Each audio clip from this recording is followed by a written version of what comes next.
नमस्ते दोस्तों, स्वागत है आप सभी का। दोस्तों, आपको पता है हमारी कुंडली में कुछ इतने सेंसिटिव भाव होते हैं जहां हमें पूरा ध्यान देने की ज़रूरत होती है। देखिए, हम जब यंग होते हैं तो हमें ये आइडिया नहीं होता है कि जो हमारी ख्वाहिश है वही हमारी परेशानी है। जी हाँ दोस्तों, ये 100% सत्य है। और प्रेमानंद जी महाराज भी बोल रहे थे कि जो तुम चाहते हो वही तुम्हारा कष्ट का कारण है। और ये बात मैंने अपने जीवन में भी एक्सपीरियंस किया है और अब मैं आपको कुंडली के माध्यम से भी बताऊंगी। तो देखिए, आप लोगों में से जो बच्चे नए हैं, जिनकी शादी नहीं हुई है, जिनका जॉब नहीं लगा, अभी पढ़ रहे हैं, वो सोचेंगे कि हम लोग अपने जीवन में सब कुछ करने के बाद आपको ज्ञान दे रहे हैं। लेकिन देखिए, इसीलिए हमारे यहाँ कहा जाता है कि आपको बच्चों के साथ खेलना चाहिए और बुजुर्गों के साथ बैठना चाहिए, ताकि वो अपने जीवन के अनुभव आपको बता सके और बच्चा आपको एक मेडिटेटिव मोड में लेकर चला जाए। तो हमारे पास हमारा अनुभव है जो हम आपके साथ साझा करना चाहते हैं। तो देखिए, कुंडली जो है हमारा, वो हमारे जीवन के बारे में बहुत कुछ बताता है। अगर आपके पास ओरिजिनल डेट ऑफ बर्थ है, ओरिजिनल सब कुछ है, तो उसमें जाहिर सी बात है वो सारी बातें लिखित है जो आपके जीवन में होने वाली है। अब एक कमेंट मुझे मिला था जहाँ पर एक यंग लड़का कह रहा था कि एक लड़की के साथ मैं रह रहा था, मैं इतना प्यार कर रहा था और मुझे छोड़ के चली गई, मैं शक्तिहीन होकर घूम बैठा हूँ, समझ में नहीं आ रहा है कि मैं क्या करूँ। अब बताइए कि आप एक लड़की के ऊपर इतना डिपेंड हो गए कि आपको और कुछ सूझ ही नहीं रहा है। तो ये आपके जीवन का उद्देश्य नहीं है, ये आपके कार्मिक अकाउंट है। मनुष्य का जन्म किसी और चीज़ के लिए हुआ है, किसी लड़का और लड़की के लिए मरने के लिए नहीं हुआ है। तो अब ये बात आपको बाद में जाके समझ में आएगी 50-60 साल के बाद। तो मैं आपको अभी ही बता देती हूँ कि आप किसी लड़की के लिए मरो मत और ना ही किसी लड़का के लिए। आपके लिए एक योग्य लाइफ पार्टनर ज़रूरी है, परंतु उसके लिए भी आपको अपनी कुंडली को ज़रूर देखना है कि हाँ, जिस लड़की के लिए मैं पागल होकर घूम रहा हूँ, कहीं ऐसा तो नहीं है कि शादी के बाद ये मुझे मार डालेगी। ऐसा हो रहा है कि नहीं? आजकल लोग लव मैरिज कर रहे हैं, लोग इतना सारा ताम झाम के बाद शादी कर रहे हैं और फिर एक दूसरे के जान के दुश्मन बन जा रहे हैं। यही बात साबित होता है कि कोई घर हमें पसंद आ रहा है, उसके लिए हम इतना सारा लोन ले लेते हैं और फिर वही घर जो है आपको मरने पर मजबूर कर देगा। एक और कमेंट मुझे आज ही मिला था जहाँ पर एक इंसान कह रहे थे कि बेटी की शादी किया हूँ, 8 लाख रुपया लोन हो गया, अब मुझे समझ में नहीं आ रहा मैं क्या करूँ। आपको 8 लाख रुपया लोन लेने की ज़रूरत ही क्यों थी? अगर आपको इतना ताम झाम करके शादी करना था तो आपको पहले ही पता होना चाहिए कि ये जो लोन ले रहे हैं उसको चुकाएंगे कैसे, आपको पता होना चाहिए। लेकिन मैं आपको बता रही हूँ कि जब वो ये गलती कर रहे थे तो उनका दिमाग सही डायरेक्शन में नहीं था और ग्रह नक्षत्र उनको इन्फ्लुएंस में लिए थे कि आपको ये करना ही है।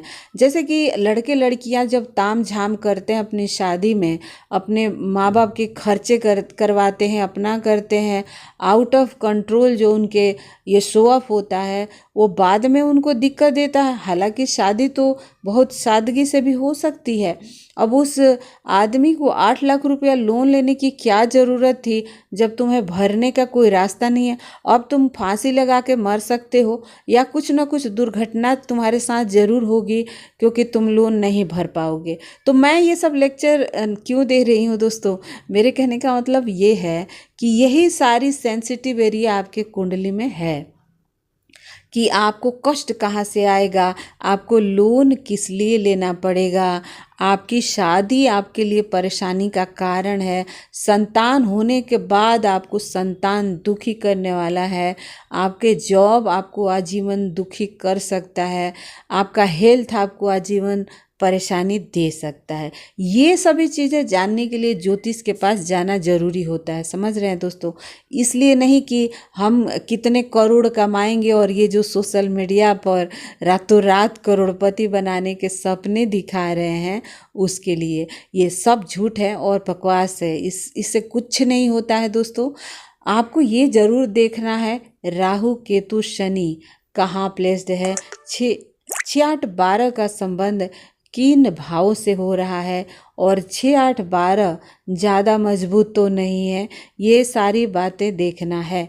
अगर मान लीजिए आपका लग्नेश 4th हाउस में बैठा है और 4th लॉर्ड अष्टम में बैठा है, यानी कि प्रॉपर्टी, ज़मीन और घर आपके लिए कष्ट का कारण बनेंगे।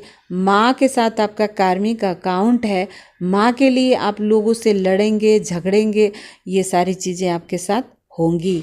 इसी तरह से मान लीजिए कि सप्तम का संबंध 8वें 12वें से हो रहा है, तो लाइफ पार्टनर आपके हो सकता है कि एक्स्ट्रा मैरिटल अफेयर वाली हो, या इंसान हो, आदमी हो। फिर शादी के बाद आप उसी के चक्कर में टेंशन, तनाव, डिप्रेशन में आ जाएंगे और आपकी शादी दिक्कत में आ जाएगी। तो देखिए, इतना सारा प्रॉब्लम अगर आपके कुंडली में है तो उसका पहले जांच पड़ताल करवाइए और उसके बाद आगे बढ़िए।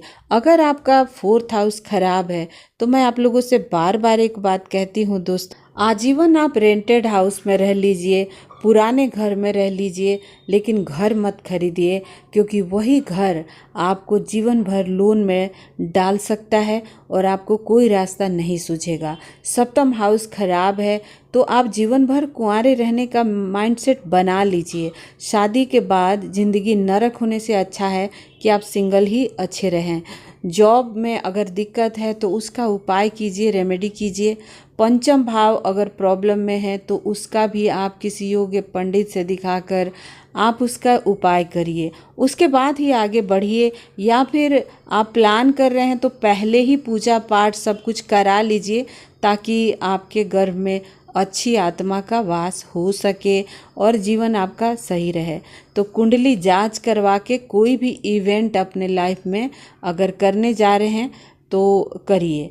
और यहाँ तक कि लव अफेयर्स की बात है, उसके लिए भी मैं कहूँगी कि जब प्यार व्यार तो ठीक है, शादी करने जा रहे हैं तो कुंडली ज़रूर मैच कराइए और दिखा के ही शादी करिए, नहीं तो बाद में आपको कष्ट हो सकता है। तो दोस्तों, ये था एक ऐसा वीडियो जो मैंने बहुत सारे कमेंट देखे और मेरे अपने अनुभव, जो हमारा सेंसिटिव एरिया है वो हमें दुख दे रहा है और हम नहीं चाहते कि हमारे जैसे बाकी लोगों के साथ भी हो। तो इसीलिए ये एडवाइस है मेरा कि हम अपने कार्मिक अकाउंट को पहले ही जान लें, उसे हील करें, उसे सरेंडर करें और फिर हम शांति से जिएं। चलिए दोस्तों, मिलते हैं नए विषय के साथ। तब तक के लिए मुझे दीजिए इजाज़त और आप अपना रखिए ध्यान और सोच समझ के फैसले लीजिए, सोच समझ के ज़िंदगी में आगे बढ़िए। Thank you so much.